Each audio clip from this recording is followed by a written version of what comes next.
What's up, guys? Matt Brown here for legalized.com. And guess what? I got a special guest with me here on Thursday Night Football. Steven Andrus comes in. You know it is a special game. You know there is a hot take to be had when Steven decides to come in and join me here on a Thursday for the Cowboys and the Giants. Cowboys on the road at the Giants. Currently 5.5 to 6 point favorites on the road. 45 to 45.5 is our total in this one. A quick little bit of housekeeping on the injury front. Not a ton to worry about here, but we do have a couple of starters out for both of these teams. Kalen Carson is a starting corner for the Cowboys. He is out. Safety Marquise Bell, who's a rotational guy there in the secondary, is also out for the Cowboys. So a defense that's been kind of battered here does have a starter and a pretty decent role player that's going to be out for them. On the Giants side of things, they got some corners out as well. Drew Phillips and Dory Jackson both out, and then Darius Slayton is questionable at the wide receiver position. But Steven, here we are, 5.5 to 6 in favor of the Cowboys on the road. 45.5 is our total. All right, so the preseason look-ahead line on this was 4.5 for the Cowboys. And listen, we played games. I'm never saying stay anchored in what the preseason look-ahead line was. But since that line was established, I think it's fair to say that the Cowboys have not looked very good, and the Giants have at least had a couple of games where they've looked better than we thought. So for this line to go from 4.5 for the Cowboys to 5.5 or 6, to me, just at surface level, either the Cowboys have to be better than we thought or the Giants have to be worse than we thought. And I don't agree that either of those things have taken place. So if we look at the week 1 results, which is where the Giants have the game that they were the only game that they were legitimately supposed to lose and the only game where the Cowboys were legitimately supposed to win, I think the Cowboys win looks a lot worse now than it did when it happened. The Cleveland Browns look like a dumpster fire right now. They look like they don't have a functional offense. Deshaun Watson's been the worst quarterback in the league, not named Bryce Young. And for the New York Giants, that week 1 loss to the Minnesota Vikings doesn't look as bad now because Brian Flores has now also made the 49ers offense and the Houston Texans and CJ Stroud look pretty embarrassing as well. I mean, that's legitimately one of, if not the best defenses in the league. So to me, this is about, okay, can the Giants compete with the Cowboys finally this year after what we've seen the past couple of years? And I don't think it's good process to say, well, they haven't competed in the past couple of years. So, the Cowboys should be big road favorites here on a short week coming into this season. The Cowboys have played a lot of garbage time this year, getting behind against the Ravens, getting way behind against the Saints, being up big in the second half against the Cleveland Browns. So if we're looking at EPA and success rate in terms of advanced metrics, and we filter out garbage time, I think that gives us a clearer picture of what we're dealing with in this game. And I think when you do that, it might surprise people what the results are. If you take away 20% of garbage time, so only plays that happened when one team or the other was not 80% likely to win the game, we have the Giants at number 11 offensively by EPA per play, and the Cowboys at 16th. If we go by success rate, we have the Giants at 21st and the Cowboys at 19th. Defensively, kind of a similar situation as well. If we have Dallas, if you filter out garbage time, dead last in EPA per play allowed defensively. And the Giants. Well, if you strip out the week 1 game just in general and just go to the last 2 weeks after what we've seen from them from the last 2 weeks, they're not only dead last, but they are dead last. Whereas, and guys, this is all fractional numbers, right? And so you got to think like this is per play. So per play run, that this is an expected points. EPA stands for expected point added, right? The 31st team in the NFL, if you just use week 2 and 3, you let week 1 get out of there, is Washington. Washington is 0.298, which is a lot, by the way. I mean, like nearly a third. Dead last is the Cowboys at +0.367. Wow. So like the gap between 31 and 32 is a full 0.16 of a point every time a play is run. 1.6 a 0.16 of a point every single time a play is run against this Dallas Cowboys defense the last 2 weeks. So I mean, like that's just insanity. That means that every 8 plays is worth a point against this defense. Like it's just all kinds of stuff that's crazy with this team. So again, just something to keep in mind. Like not only have they been the worst over the last 2 weeks, they've been the worst by margin. Yeah. And Matt, it's actually even worse if you filter out garbage time and include the week 1 win against Cleveland. The 31st defense in that sample is the Rams at 0.257, and the Cowboys are at 0.460. So it's more than 0.2 EPA per play worse. So it's a point every 5 plays. So it's mind-boggling to me at this point why the Cowboys are getting this much credit on a short week. Now, to me, the market movement came, this opened at 6 in some spots. The look ahead was 7.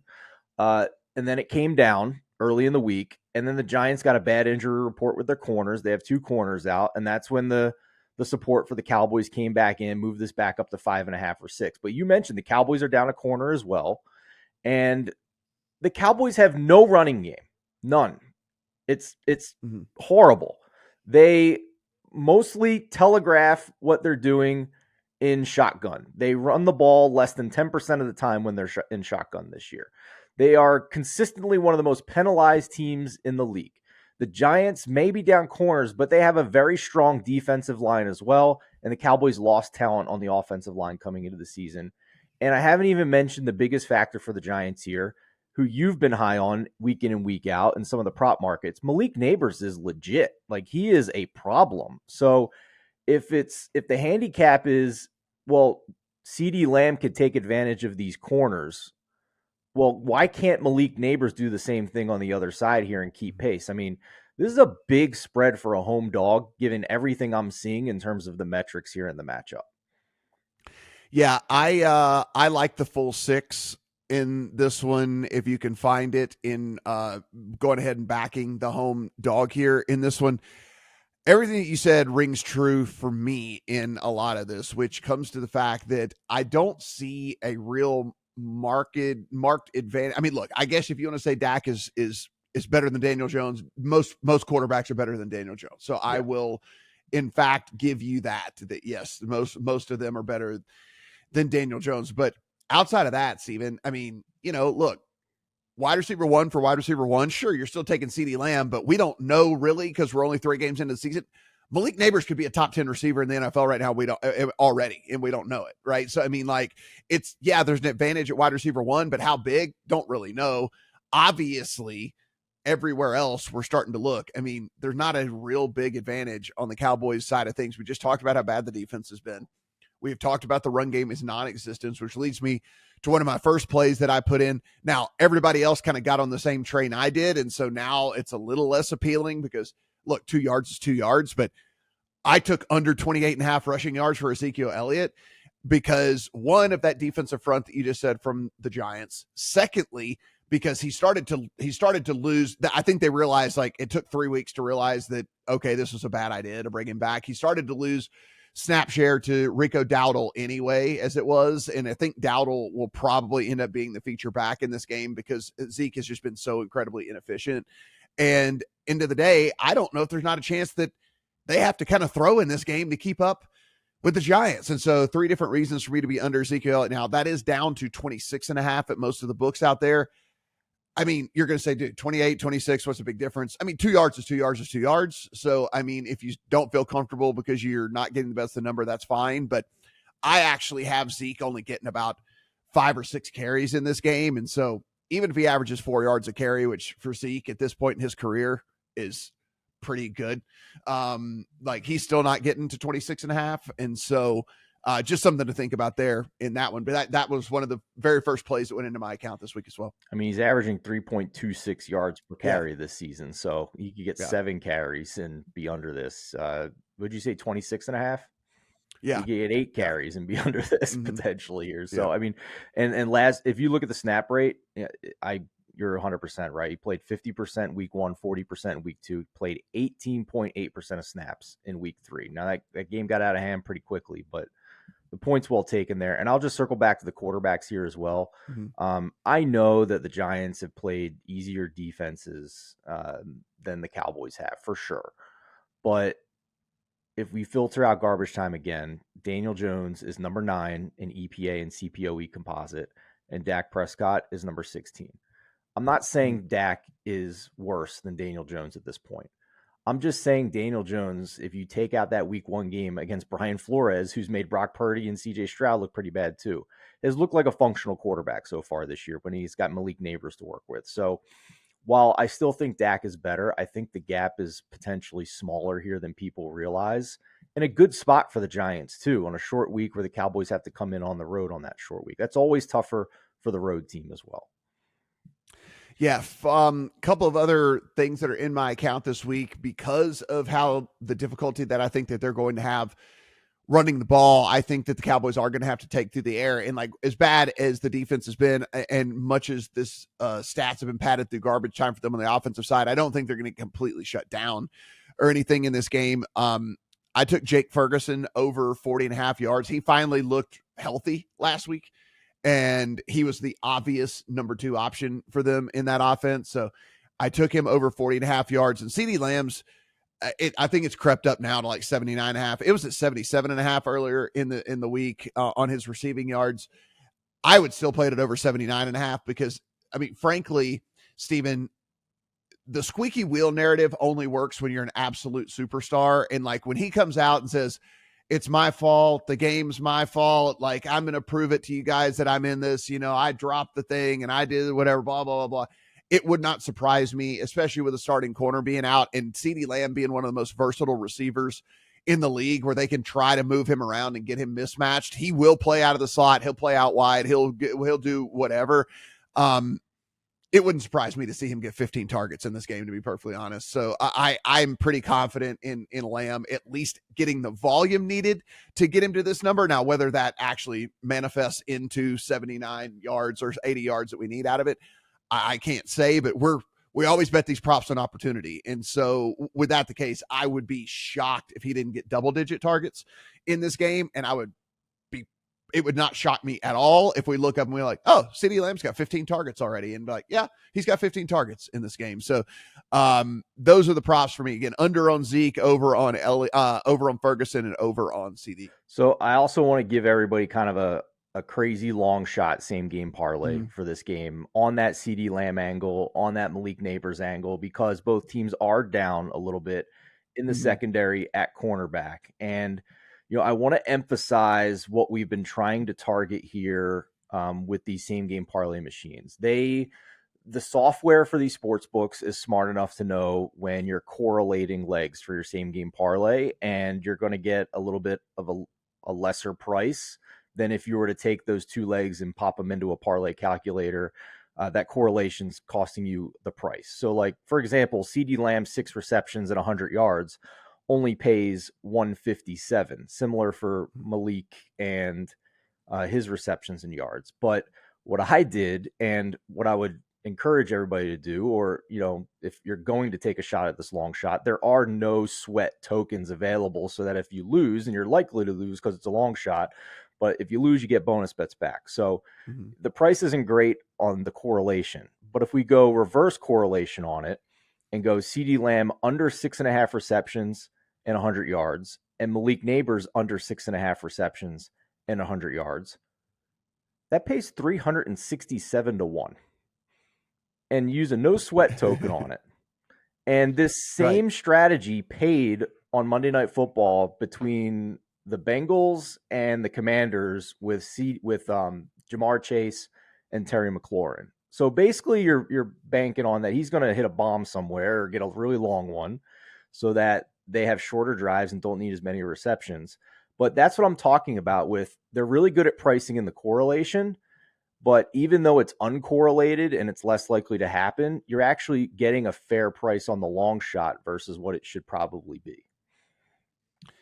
Yeah, it's I think it's a good way to kind of go about looking at all this stuff. And basically you could go in, guys, and parlay all of the things that I just talked about if you wanted to, in a same gamer and come out with something like, look, if you went in and said, Cowboy, let's just say you took the Giants up over 8, just so that you're getting past like what. So say you went plus 8.5. You took Zeke under 30.5 rushing yards. You took Jake Ferguson 40 or more receiving yards, and then let's just say if you wanted to be a little bit safer on CD, we'll do 75.5. You could add plus 75.5 in there. I mean, you're getting 5-1 on that, and you're basically telling the story like Steven's saying. So like. You're telling the story of a Cowboy of a Giants win, and the only way that the Cowboys move the ball, in our opinion, like the way that how poorly that they have run the ball, the only way they're going to do is through the air. So we're under on Zeke, we're over on the pass catchers. Giants stay in tow. You might even want to add in something in there with Malik Neighbors, and if you want to go that direction, then now you're really kind of cooking from a standpoint. You say, say Malik gets to his, 72 yards or something like that. Now you're getting 10-1 on this part. So again, we always say this though, be sure and tell a story. Like tell a story when you're doing these, as opposed to, oh, this over, this under, under this. And then like, what's the story that you're telling? You get done and you can't tell the story. So just make sure that you're doing that somewhere along the way. Oh boy, Steven's sitting there shaking his head. He doesn't have anything to say. What do we think about our Giants 8.5, 30 under 30.5 Zeke, 40 plus Jake Ferguson? What do we think on all this? Sorry, the connection went out there for a minute, but I like where your head's at. But I mean, Ferguson to me is basically their wide receiver 2 at this point, and he's not necessarily being, because they don't have anybody else, right? Like, Brandon Cooks hasn't done anything, so I like where he's priced at right now. I love the angle on Zeke. I don't see much upside there. There were some reports from some NFL insiders coming into the year asking Zeke about his usage coming into this season and what to expect. And, he was basically like saying, man, I'm just trying to stay healthy. Like he was not optimistic. He sounded like he was already talking about like he feels old, he feels sore. Like, Zeke is never going to be their major contributor at this point. So I like fading him moving forward. As far as the over-under is concerned, I don't see a ton there. I think it's about right, but I'd probably only look to the over if I'm forced to make a pick on it, just because of the injuries at cornerback. And I listen, I'm taking the Giants +6 in this game. I think 5.5 is fine. I'd prefer the key number. I think we get it. I was going to say, if you want the 6 guys, like, it's juiced at most of the places that are still 5.5 anyway. And given that it's Cowboys, Giants, like, I expect Cowboys money some point today between now and then. So like, one, search for the 6s. That's why we have the odds screen over at thelines.com. You should have multiple outs to make sure that you can get the 6. But if for whatever reason your book of choice doesn't have it, my guess is that at some point today it will. Yeah. I mean, I don't know what the betting splits are for this game, and I don't make picks based on them because that's like one of the worst things you could do in betting. But if I had to guess, this is going to be a very, very, very popular side with the Cowboys. I think I'm going to be a pretty small minority here taking the Giants on the spread. So that same with me. I'm Giants 6. I have those 3 props in the under on Zeke, the over on Ferguson, the over on CeeDee Lamb. As far as the total goes, same deal. I'm not going to put it in the account, but if you really wanted to, the only way I could go in this one would be over, strictly because, like we said, I don't expect a ton of success on the ground for the Cowboys at all, which means they're going to have to take to the air. If you're efficient doing that, then you're going to move the ball up and down the field and score points. If you are not efficient doing that, then the clock stops. And so on incomplete passes. And so, the game can get a little bit longer. You can run some, additional plays, et cetera, et cetera. So a couple different reasons for that front as well. Guys, everything we do absolutely free. So if you have not done so already, do hit that subscribe button here on this channel. Give us a thumbs up. Let us know in the comment section how you are going to play this one. And all the way up to kickoff, upper right-hand corner of thelines.com, you will find the Discord channel.